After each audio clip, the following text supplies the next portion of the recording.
En este proyecto estamos cambiando un poco el enfoque, donde apoyamos más que todo reformas sistémicas y menos en el trabajo directo en las escuelas. Responde al nivel de desarrollo del país, como el liderazgo, tomando en cuenta el liderazgo del gobierno peruano y la mayor disponibilidad de recursos, necesidades y las necesidades de desarrollar capacidades locales. En este caso, vemos nuestro rol como cooperación internacional como alguien que facilitar el diálogo político y catalizar reformas sistémicas en base a programas validados que son basados en evidencia. Nuestro programa SUMA, o este nuevo programa SUMA, ha planteado un trabajo más coordinado con el MED, con el CNE, el Consejo Nacional de Educación de las regiones, y el CENIACE. Para ello se ha conformado, por ejemplo, un comité consultivo que ahorita es liderado por yo mismo y el viceministro Wexler. Por ello, el nombre del programa de este nuevo programa es SUMA, porque creemos que esto es nacido para sumar o sumarse a los esfuerzos del gobierno y las organizaciones de la sociedad civil y las iniciativas del sector privado para mejorar la educación. Quizás casi último. Para SUMA hemos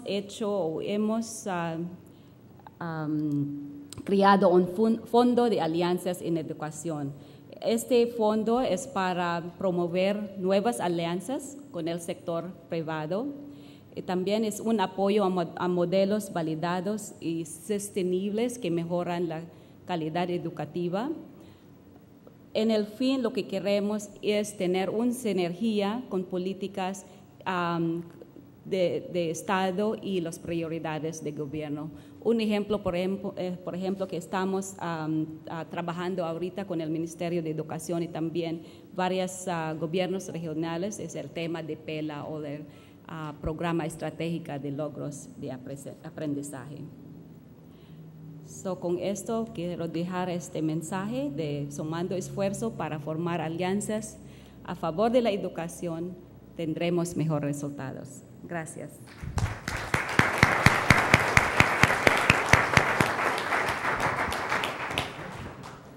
Muchas gracias, Cristina. Y seguidamente con la experiencia de Patricia Andrade. Gracias.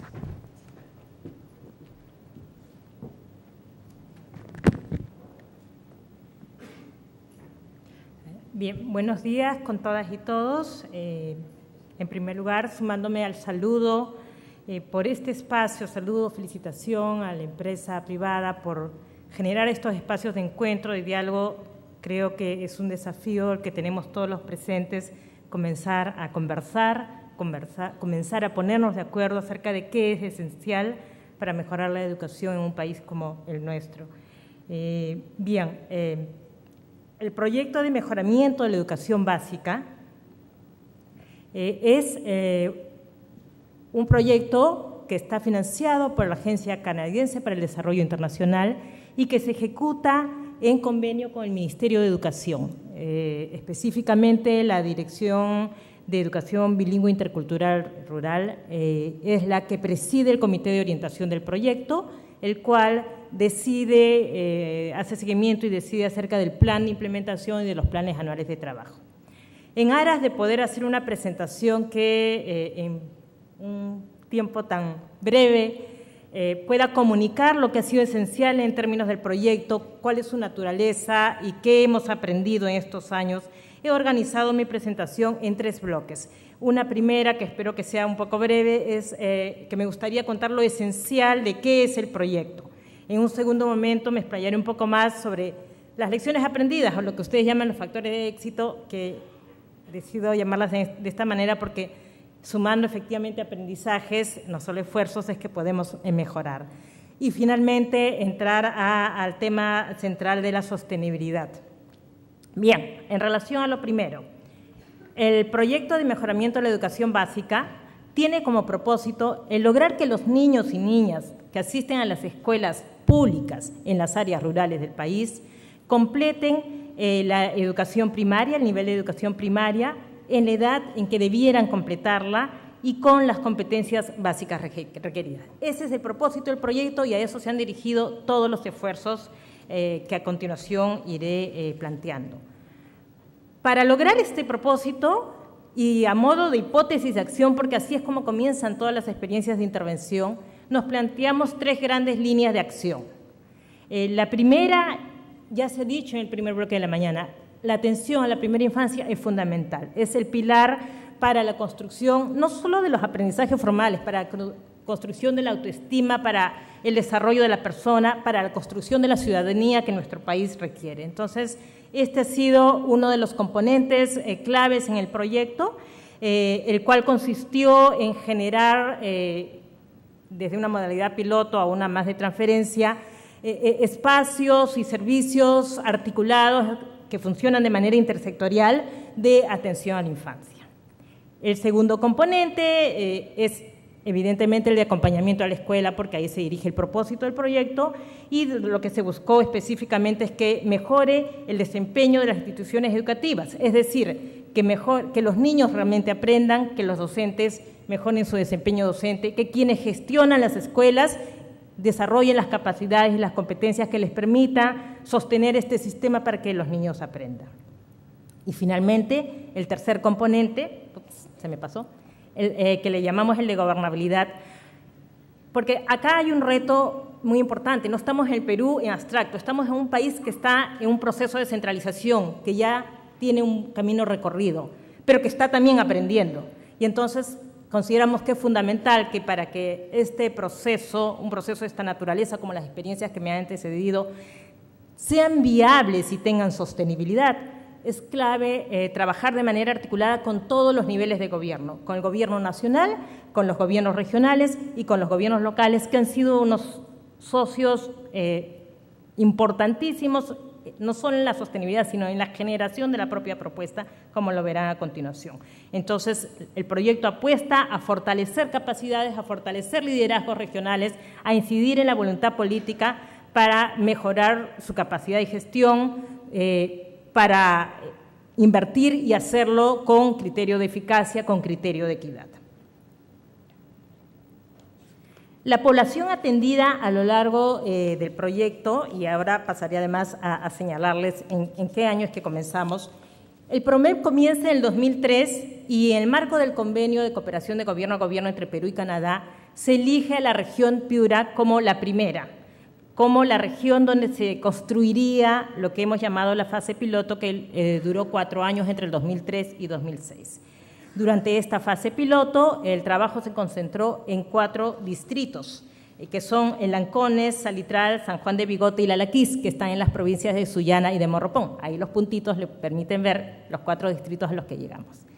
En una segunda fase de regionalización que tuvo lugar, que inició en el 2007 y que en sentido estricto ha acabado el año pasado, el desafío del proyecto, una vez validadas estrategias, una vez comprobados resultados, porque las decisiones de ir a la siguiente fase fueron tomadas en el marco de este convenio en base a resultados logrados y comprobados, el desafío fue no solo probar cómo estas estrategias validadas podían funcionar en nuevos contextos, siempre dentro de la misma región, y entonces se incrementó el número de distritos en los que, se incrementó el número de los distritos en los que el proyecto trabajaba, pero sobre todo se focalizó la atención en encontrar cuáles serían las estrategias para que en un siguiente momento ya sea el propio gobierno regional de Piura el que asumiera técnica y financieramente la implementación del proyecto. Entonces, para eso sirvieron este periodo de 2007-2009, consolidando la experiencia de la fase de piloto, pero buscando, ensayando ahora cómo en un plazo menor, con menores recursos, podríamos lograr similares resultados. Año a año el proyecto se iba evaluando y en base a ese crecimiento sostenido de resultados que en unas láminas siguientes podrán apreciar, el gobierno peruano y el gobierno de Canadá se ponen de acuerdo en que sería valioso, en base a las lecciones aprendidas, extenderlas a nuevas regiones del Perú. a todo el norte en realidad, porque comenzamos a trabajar desde el año pasado en la región de La Libertad, en un distrito de Julcán, al 100% de la población de ese distrito, y en la región de Tumbes, en 3 distritos, uno de cada provincia, que son los distritos de Matapalo, Canoas de Punta Sal y Pampas de Hospital, y en la región de Lambayeque, donde no ven punto por la sencilla razón que todavía es la región en la que la generación de condiciones fundamentales para iniciar el proyecto todavía están en proceso. Esto creo que es un buen gráfico de lo que ocurre en una experiencia como esta. Hay regiones, hay actores, hay instituciones que rápidamente se enganchan, otras que requieren más tiempo y que hay que acompañarlos. Entonces, ustedes en esta lámina pueden ver cómo el proyecto ha ido creciendo desde la fase piloto a la fase actual de extensión, cómo ha sido un incremento gradual de distritos, de regiones, acumulando los aprendizajes sostenidos y cómo además ha ido evidentemente creciendo también el impacto en términos de la población atendida. Bien, y ustedes se preguntarán entonces, bueno, hasta acá, ¿qué se logró? ¿Por qué se tomaron estas decisiones de una fase a otra? ¿Dónde están los resultados? Les decía que desde el año 2003 un factor o un proceso importantísimo que se tuvo en cuenta es hacer esta medición. Hubo una primera línea de base en el año 2003 y anualmente instituciones externas al proyecto naturalmente hicieron el seguimiento. Acá lo que les voy a presentar es los resultados de solo un par de indicadores, porque son como 15 indicadores que el proyecto manejó y que fue monitoreando a lo largo del proceso, básicamente a modo de ejemplificación, porque creo que lo que interesa es dar más tiempo a contar cómo logramos esto y por qué creemos que lo logramos. Por ejemplo, en el indicador de comprensión lectora, ustedes pueden ver en el gráfico cómo desde el 2003 hasta 2005, hablando de los distritos piloto, hablando solo de las escuelas donde se intervino, se pudo incrementar el porcentaje de manera gradual y sostenida, el porcentaje de niños que alcanzaba el nivel adecuado en cuanto al desarrollo de la competencia de comprensión lectura, de 15% a un 28% y a un 54% para tercer grado, y en el caso de sexto grado de 18% al 27% y al 54%, es decir, a lo largo de 3 años, insisto, en los distritos y en las escuelas en los que el proyecto estuvo focalizando su atención, se logró triplicar el porcentaje de niños que alcanzaban el nivel adecuado en esta competencia. Para que tengan una idea qué significa este porcentaje con respecto al promedio nacional, con respecto al rural, porque he insistido, este es un proyecto para el ámbito rural. Ustedes pueden ver en las 3 primeras columnas, para el año 2004, este es un cuadro que muestra una relación en el año 2004, que solo el 15% a nivel nacional, el 15% de los niños y niñas del país alcanzaba un nivel adecuado en comprensión lectora en primaria, según los resultados de la evaluación del Ministerio de Educación. Sin embargo, cuando se miraba este mismo porcentaje, la diferencia entre lo que era el ámbito urbano y rural, ustedes pueden ver ahí justamente la enorme brecha que es estructural al sistema, a este país, y en la que evidentemente se están haciendo progresos, pero que todavía la valla es muy alta. Ustedes pueden ver que frente a un 15% nacional, solo es el 2% de los niños y niñas de las áreas rurales los que alcanzaban el nivel adecuado, mientras que el 14% de niños de las áreas urbanas sí lo podían lograr.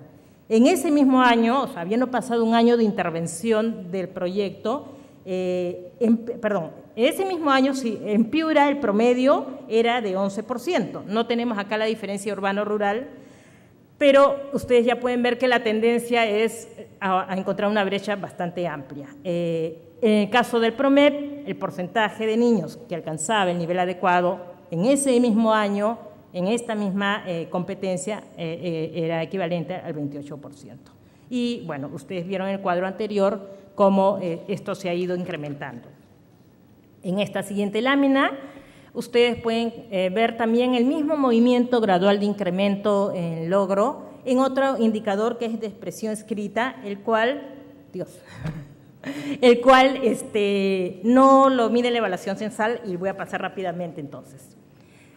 La propuesta. Acá quiero detallar un poco los 3 componentes centrales de la propuesta.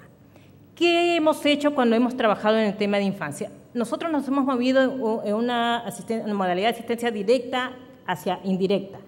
Inicialmente se concentraron los esfuerzos en los distritos de la etapa piloto para generar espacios de juego de aprendizaje en convenios con los gobiernos locales, donde se trabajó con los padres de familia y con voluntarios, desarrollando competencias que utilicen el capital cultural, histórico y social de las propias comunidades para brindar oportunidades de estimulación a los niños. En el caso de la escuela, la estrategia central fue el sistema de acompañamiento que se implementó, y en la etapa piloto, los acompañantes, que no entro en detalle porque las anteriores presentaciones ya lo han explicado, los acompañantes fueron seleccionados, contratados y formados por propio PROMEP. Eso es lo que demuestra los resultados que han mostrado. Hacia la fase más bien hacia la fase de regionalización y en la actual de expansión, el criterio es trabajar con los acompañantes, con docentes que son del Estado y a ellos formarlos. Y en este sentido, el tercer componente cobra una relevancia fundamental porque es trabajar, como decía hace un rato, en fortalecer la voluntad política y la capacidad de inversión eficiente y eficaz para que los niños logren sus aprendizajes. Ahora sí, voy a ponerme al día. Lecciones aprendidas. La primera es fundamental, es la focalización. O sea, no es posible lograr resultados si vamos mirando solo el impacto cuantitativo. Hay 3 focalizaciones por lo menos en esta experiencia. Una focalización por criterio de equidad. Es lo que decía el expositor de la mañana, ¿no es cierto? No sé si es una utopía alcanzable, pero también un deber y una obligación del Estado y la sociedad por los niños de nuestro país, por construir un país con gobernabilidad. Entonces, esta es una primera focalización, la de criterio de equidad y el trabajo en las zonas urbanas, justamente en aquellos donde menos tienen y que menos oportunidades tienen. El segundo criterio de focalización ha sido el territorial, no detallo ahí porque lo he explicado un poco cómo hemos ido avanzando progresivamente de distritos a regiones y a posible macrorregión norte.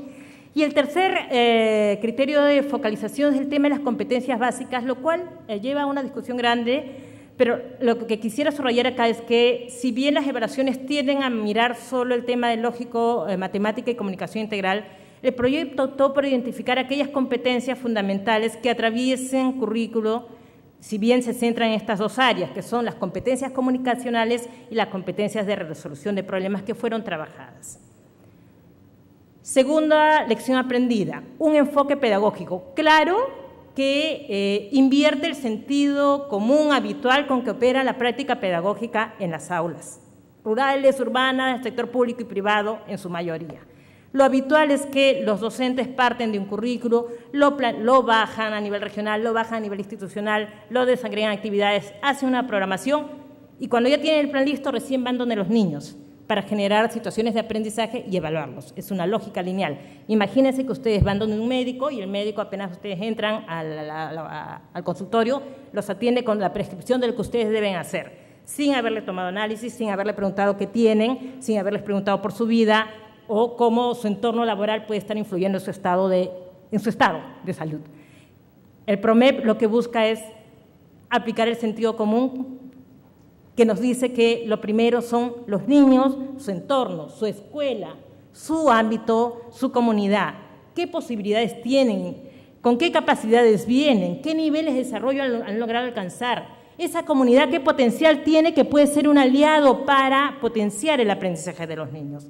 Es en base a esta primera aproximación, y eso también la referencia de Marcelo en la mañana era que el desafío es que los docentes mejoren sus competencias no en la aplicación de estrategias en abstracto, sino de aquellas que les permitan realmente conocer a qué niños y ubicarse en qué contexto está trabajando para desde ahí justamente mirar al currículo y no al revés, teniendo la evaluación como una constante, porque la evaluación es la que debería permitir mirar si es que realmente ese plan curricular que me he estructurado está funcionando o no, y no echarle la culpa a los niños, a su entorno, porque no aprenden, sino asumir de que algo de la prescripción médica está fallando.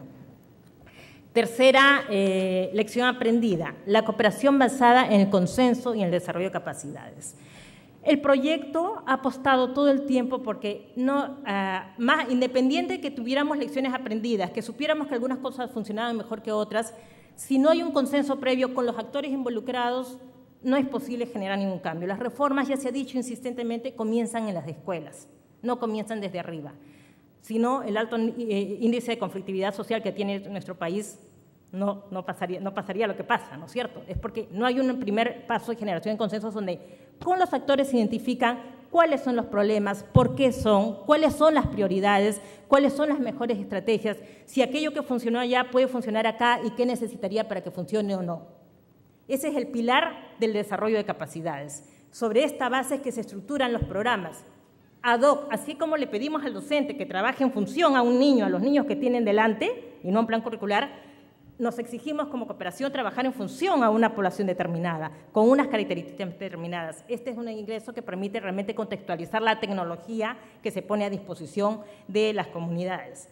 La aplicación es acompañar, así como se insiste que el docente necesita ser acompañado en su aplicación de lo que aprende en el aula, es acompañar a los responsables de la gestión, a los especialistas de las instancias descentralizadas, a los propios acompañantes, aplicando todo aquello que han desarrollado. Este es el momento para identificar los riesgos, los problemas, los obstáculos, es la puesta a prueba de la viabilidad de lo que se está haciendo y, por qué no, también generar las condiciones de sostenibilidad técnica, porque en la medida que se asiste en la realidad sobre lo que se hace, el actor es el que comienza no solo a tener más protagonismo, sino a fortalecerse en su capacidad de decisión y de elección de la estrategia más adecuada.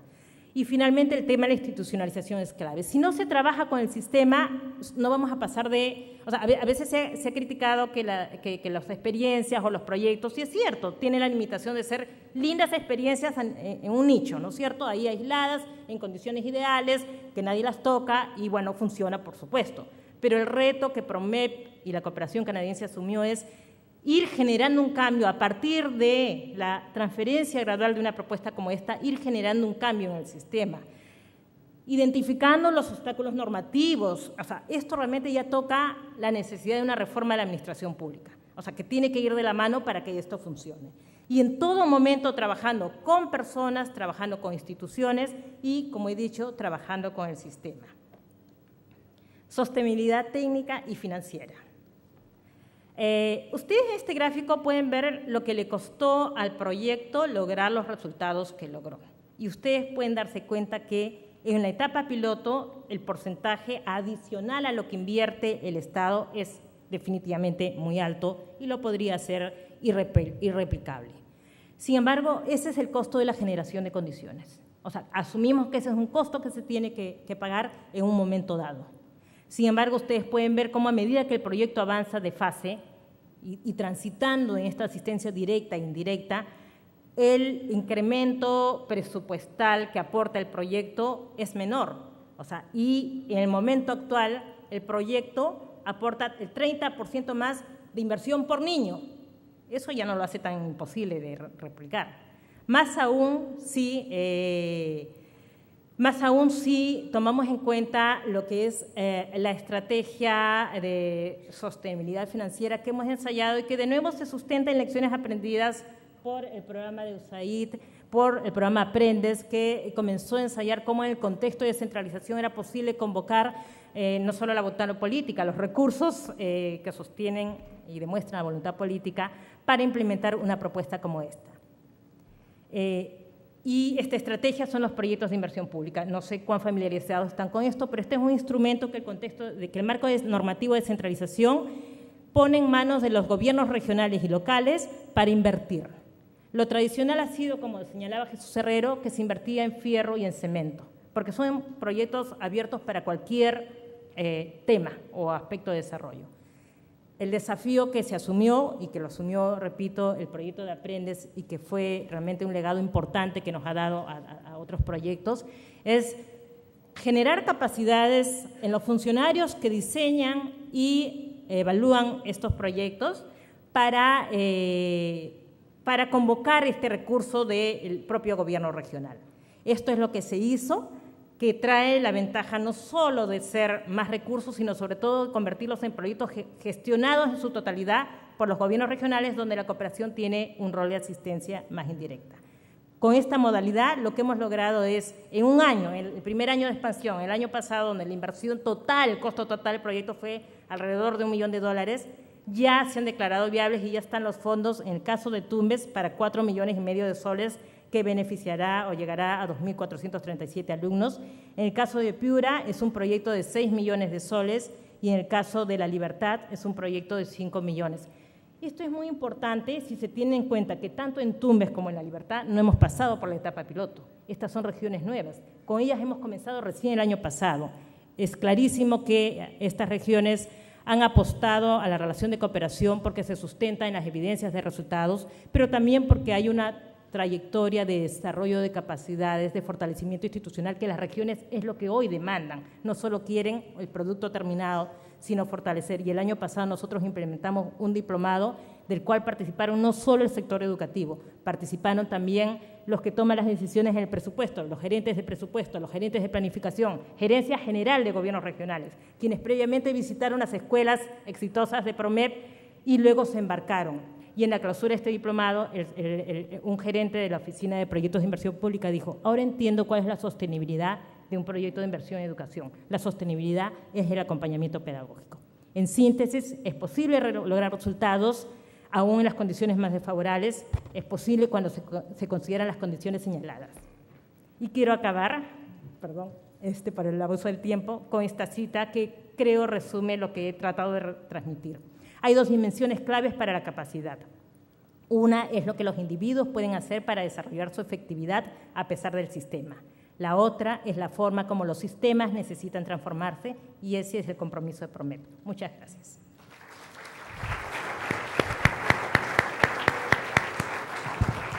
Muchas gracias, Patricia.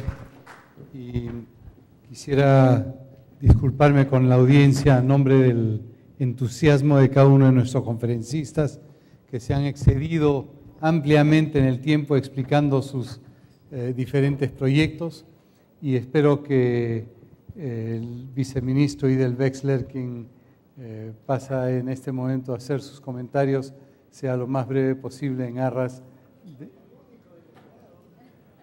No es así, señor viceministro. Muchas gracias. Yo pensé que me iba a decir, usted tiene 30 minutos porque es el único representante del ministerio, pero no importa. Muchas gracias. Quiero agradecer la invitación a este importante evento y también agradecer la invitación a los expertos, técnicos y directivos del Ministerio de Educación que hoy están asistiendo.